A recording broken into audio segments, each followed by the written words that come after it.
bata nga nagasuprer sang sakit sa Atay. Nagapangayo sang hamili nga bulig para maoperahan gilayon. Ining balita nga aton gintutukan.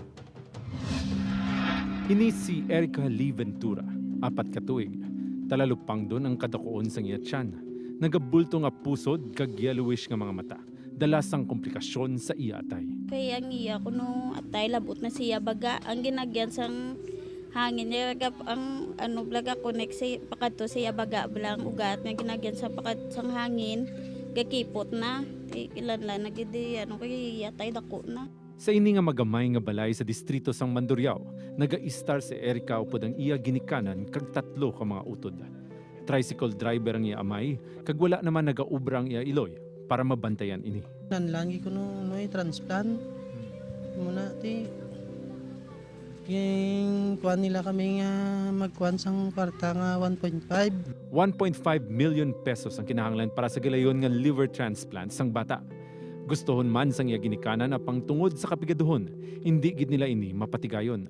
Bisan maluya, maisog ang ginapakigbatuan ni Erica ang iya sakit, pareho sa mga karakter sang iya paborito nga talan-awon sa telebisyon.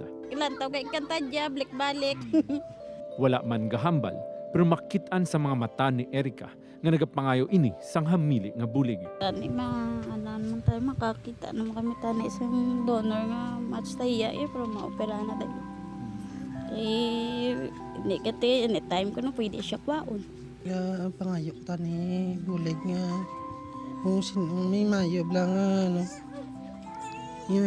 puton la. Tani mabuligan nga may sa bata. Maoperahan tani. Ban mo ko sa bata ko mga kono. Kailan sa girl. Ano handa mo para kay Erica? Mapadako man sa tani.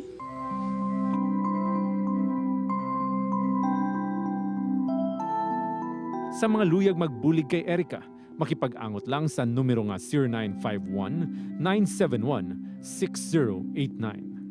Upod kay Marvin Lauderes, Sedfree Cabaluna, 1 Western Visayas.